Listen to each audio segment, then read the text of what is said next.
I need you to not be afraid to show people that you're trying. I need you to talk to yourself like you want everyone else to talk to you. I need you to be the baddest that you can be, because honey, it's a given, and the only thing holding you back is you.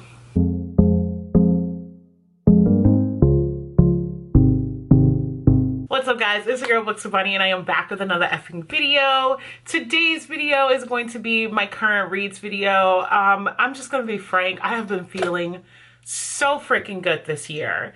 Since the start of this year, I have been feeling so good. I feel relaxed, I feel loved, I feel happy. And I hope that this is something that's gonna help you do the same thing. Love yourself, my love. If nobody told you today, love yourself, okay? I don't care what anybody thinks. I don't care what anybody says. I don't care how they try to treat you. Babes, love yourself. It starts with loving yourself. I promise you, if you love yourself, there is nothing a person can say, do, anything to intentionally bring you down. Because guess what? The only opinion that matters is yours. Just saying. Today's video is going to be all about my current reads. For those who don't know, I am participating in the Bootcampreadathon with Tangible Reads. All of my co-hosts are down below, but I decided to do more collaborations this year, so that was perfect because it literally started at the beginning of the year. So let's jump into the books that I'm going to be reading. Some are rereads, some are books that I've had for the longest, and we'll go from there. Not all of the books are dedicated to the readathon, but I wanted to make sure I get those out and get those going. So let's get into it. All right, so the first book that I'm going to be talking about is Tanzania Glover's 90s Kind of Love. I believe I read this before, but for some reason I can't remember anything about it. I know the author is about a blogger, pulp culture, and I believe the setting is Chicago, and that's where I'm from, so I was really interested. This is a part of the Bootcampreadathon because I had to find a book that was less than 100 pages.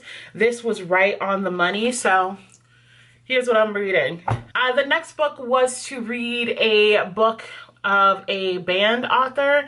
Now this actually came in handy when I was looking at my shelves. You guys saw the video of me reorganizing, but I also decided to do a TBR jar, and a lot of my books, y'all don't even want to know how bad it is with that TBR jar. It is packed, and baby, y'all don't judge me, it's a lot. Y'all gonna see that jar a lot this year because I'm trying to read more of my stack. But anywho, with this, I was able to pick up Speak. Now, I have had this copy of this book for as long as I've had this channel, but I have heard about this book growing up so much. I don't even remember when it was published, to be honest with you guys.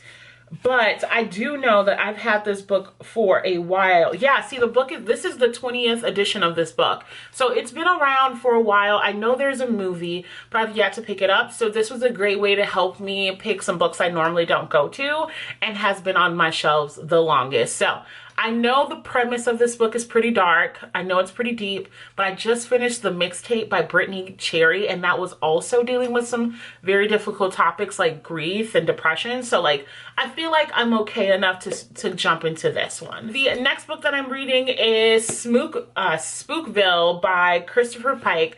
Now, Christopher Pike was my version of R.L. Stine. I loved his books growing up. He writes books that are like kind of like Goosebumps, kind of like Fear Street. They're kind of scary. They're for middle grade, and they're interesting. So this is actually a bind up of 3 of his books. This is The Secret Path, The Howling Ghost, and The Haunted Cave. I'm probably going to collect all of his kind of bind ups. I don't want to do the individual old covers. I did that for my Fear Streets, but I think I want to get the new bind ups of these and just kind of reread. But this is kind of my backup read if I finish the rest of my list. The next book is a book from my mom's backlist. You guys, oh goodness, you guys know I'm trying to read a lot of the books that I was just too dang young to read. Back in the day, my mom was a heavy reader. She's still a heavy reader now, but back in the day, my mom had books on top of books. And I was not old enough to read those books. So I decided to get a lot of those books that she had, and I'm currently reading her backlog, is what I call it. My blacklist, backlist, mother backlist, whatever you want to call it. But the book that I'm going to be reading from that list is The Sisters of APF. Now, I know Zane is all about the smutty smuts. But I could not help but want to read this because this beautiful girl was on the cover, and I was like, come on, sis. Come on, you can't tell me. You can't tell me Shorty was not hydrated. The skin is glowing and it's showing, and I had to read it. Now, I do know this is about a sorority, and I know it's a part of her, I think it's the Sex Chronicles. I don't remember, but I'm going to be reading it, and I know the history of Zane's writing, so I am mentally preparing for the smutty smut. But what I can appreciate about this author is not only are you going to get smut, but you're going to get storyline.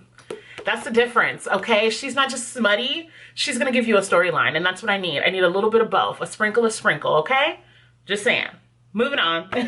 Now, the next book that I have is Angie Thomas's, I always say Thomas's, but Angie Thomas, The Hate You Give. I've seen the movie already, but I've had this book for a while. I actually have a box set of like Concrete Rose and On the Come Up as well, but this will be like my officially first book by them. So I'm very much looking forward to it. Again, I know it's some very deep emotions in these books that I am starting the year off with, but I feel like I am in such a healthy place that I can manage. I've already read 2 books this year. I already finished 2. By the time you guys get this, I'll be at 4 books done for the year, for the year, or the month of January. So we'll see. I don't know if I want to do like a whole kind of weekend dedicated to this book and you guys just kind of vlogging with me. I haven't decided yet, but just be prepared because I already know the premise. I kind of got a good idea. I'm ready. That's all I need to say. I'm ready. Next is Crush.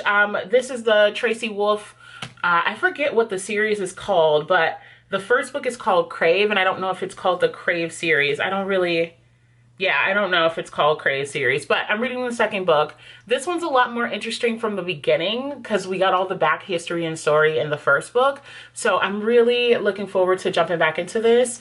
I actually already started and I am on page 208. So baby got thickums front and back, but it's such a good read. The next book I'm going to be reading is a buddy read with my home Skillet Biscuits, my bestie Jamie Reads, and Alicia at Birdie in the Books. We are going to be reading The Beautiful by Renee Attier. I'm going to be starting this book, if I haven't already by the time this video comes out. I'm going to be starting this book in the second week of January. And again, been on my list for a while, tried to read it multiple times, but never actually got to it. This time, your girl's getting to it. I need to. I have to. And I want to. So, baby, fingers crossed. Wish me luck. Okay. The next book that I have is Kennedy Ryan's Before I Let Go. Now, this is my first Kennedy Ryan's book. Now, I know that Kennedy Ryan writes some very in-depth, you hear me? You gotta pull the curtains back. In-depth work, right? I have so many different series by this author. For one, look at this cover. And I just found out on one of my live friends that there's going to be a second book to this. So I'm really excited to get into this. This is one of my book club reads. So I am so excited to have a conversation around this book. I am also tabbing. I'm making notes because I feel like it's worth it. As far as what other Kennedy Ryan stuff I have her Grip series. I have the Long Shot series. And there's another one, the Rebel King. I can't remember what that one's called, but I have about 2 or 3 series, so based on this one, give me an opportunity to jump into some more. Now, that is not all that I'm reading. I also have a few books that I'm going to be reading that is on my Libby app. So, you all know I am trying to read more off of my shelves, so I'm using my Libby app, and hopefully I can go to my library pretty soon. So, one of the prompts from the readathon is read a book about a military person. So I'm reading We Return Fighting, and this is a story about, oh, it's on my Kindle. So my Libby, I just found out my Libby app opens my stuff up on my Kindle, and it doesn't always do that, so I'm actually impressed. But it says World War One, and there's pictures in here. Sorry guys, this is my first time opening the book since I decided to read it. But it is We Return Fighting, World War One and the Shaping of Modern Black Identity. So that is going to be it. If you guys can see my phone, if there's any time between, I'll be pulling another book out of my TBR jar. So far, I have technically finished 2.5 books. So I'm feeling pretty groovy. I feel like my pace is really good right now. I currently have 1, 2, 3, 4, 5, 6, 7, 8, 9. I currently have 9 other books to finish this month, but I feel like I'm starting really strong, okay? I'm starting really strong. All right, y'all, that is all that I have for today's video. Make sure you comment down below your favorite or most anticipated read for this month. If not, you can always do a purple heart emoji because you know my favorite color is purple. Alrighty, it's your girl Books with Bonnie. I am out.